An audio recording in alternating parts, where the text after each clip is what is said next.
Ce? Dar la bătut, poate în a doua și ok, deci am bătut prima manșă, unde e diferența pe clasament, ăla care a bătut tot manșă. Vreți să se iei tot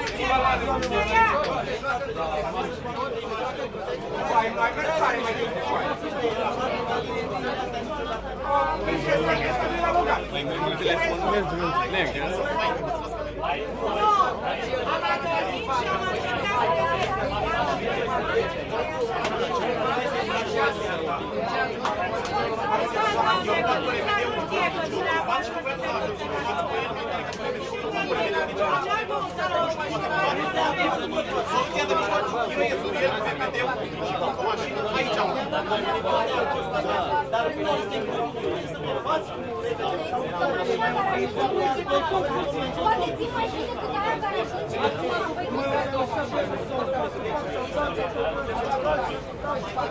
Și poliția și asta ce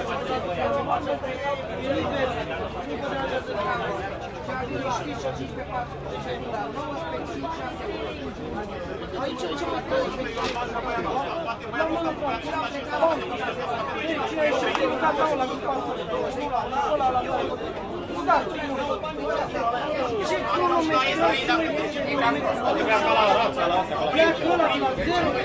Eu cremată, bătă! Dăm noi pe mașini, dăm noi pe mașini. Nu e clar. Ce să mașini?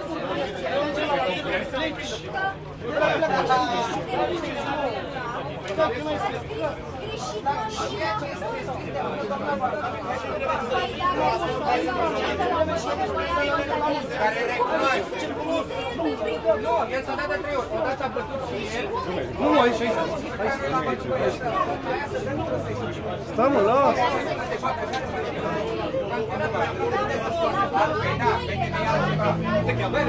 Deci tot campionat, se vedează cu asta, de anul trecut, campionatul s-a decis, deci o jumătate de secundă, la Poiana Mașa, unde mai tare,